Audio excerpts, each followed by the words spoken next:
Hello and welcome to Kashmir Dispatch. अभी 24 तारीख को वज़ीर-ए-आज़म हिंद ने जो मीटिंग बुलाई थी जिसमें हमें भी मदऊ किया गया था, हमने शिरकत की,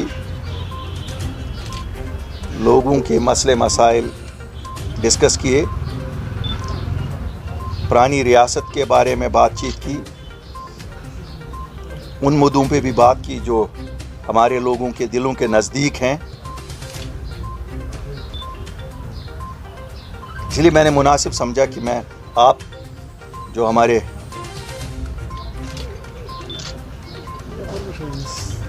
एक सुतून के तौर पे काम कर रहे हैं, लोगों के साथ एक आपका डायरेक्ट एक रिश्ता भी है, मैंने कहा आप से भी बैठ के बात की जाए कि हमने बात क्या की, ताकि आप भी अपने अपने दिलों में जो आपके सवालात हों हमसे करें, और मैं उनके लिए तैयार हूं जवाब देने के लिए। देखिए साहब, जैसे आपको मालूम है 8 मार्च 2020 को जिस वक्त हम लोगों ने पार्टी तश्कील दे दी, 3 कोर एजेंडाज हमने कहा कि हमने किस लिए पार्टी बनाई।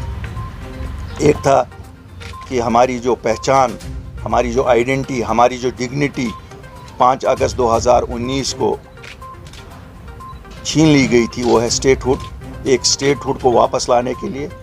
दूसरा, हमारे लोगों में उस वक़्त एक परेशानी थी कि अब जब 370 और 35A उठा तो उस वक़्त लग रहा था कि हमारे बच्चों को अब नौकरियां नहीं मिलेंगी, क्योंकि उनको कम्पीट करना पड़ेगा पूरे हिंदुस्तान के बच्चों से।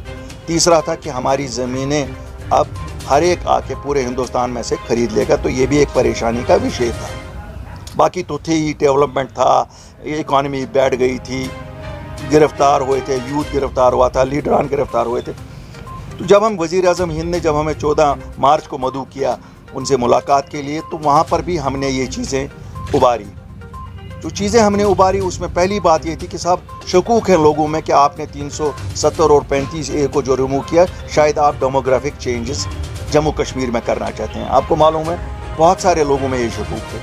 तो वज़ीर-ए-आज़म हिंद ने हमें बड़ा स्पष्ट तौर पे कहा कि ऐसा पॉसिबल नहीं है, बल्कि होम मिनिस्ट्री की तरफ से एक बाज़ाब्ता बयान भी निकला जिसमें क्लैरिफाई किया गया कि ऐसी कभी नहीं होगी और ये सूरत-ए-हाल होने नहीं दी जाएगी। देखिए, मेरा मौक़िफ़ मीटिंग में ये था कि मैंने कहा था साहब ये जो हमारा डिलिमिटेशन प्रोसेस है, क्योंकि पूरे मुल्क में 2026 में हो रहा है, इसे भी पोस्टपोन किया जाए, जैसे आपने आसाम और एक और रियासत में अभी इलेक्शन से पहले किया। तो उस पर वज़ीर दाखिला ने कहा साहब यहाँ चूँकि रीऑर्गेनाइजेशन एक्ट में सीटें बढ़ रही हैं, आसाम में सीटें बढ़ नहीं रही थी, तो इसलिए ज़रूरी करना है। मेरा फिर उनसे दरख्वास्त थी कि साहब इनको आप नॉमिनेट कर लीजिए, इससे शायद उनको इत्तेफाक नहीं था, उन्होंने कहा डील लिमिटेशन का काम होना है। तो मैंने कहा साहब फिर ये ट्रांसपेरेंट होना चाहिए, क्यों मेरे लोगों में शकूक है वहाँ कि ये ट्रांसपेरेंट नहीं होगा और शायद इसके ज़रिए से भी कोई डेमोग्राफिक चेंजेस करने का अफवाहें हैं कि साहब हम मीटिंग के हवाले से देखिए मैं आपको बताऊंगा वहाँ ऐसी कोई बात नहीं हुई। आप उमर साहब से पूछ सकते हैं, किसी ने ऐसा नहीं कहा कि पाकिस्तान से बात हो। सजाद साहब थे, बेग साहब थे, सब लोगों, भीम सिंह जी से पूछ सकते हैं, वहाँ ऐसी कोई बात नहीं किसी ने की। अगर मैं इल्ज़ाम तराशी पे आ जाऊँ वो फिर गलत होगा, लेकिन 72 साल से आप सब जानते हैं, हम सब तो अब मैं तो बुढ़ापे की तरफ जा रहा हूँ, आप जवानी की तरफ जा रहे हैं। आपने अपनी जवानी में वो कुछ देखा जो हमने आप बुढ़ापे में आके देखा। तो बात तो वही है कि हम सब जानते हैं क्यों कौन एक बात यहाँ कहते हैं, अंदर एक बात कहते हैं, बाहर जब प्रेस के पास आते हैं तो दूसरी बात कहते हैं।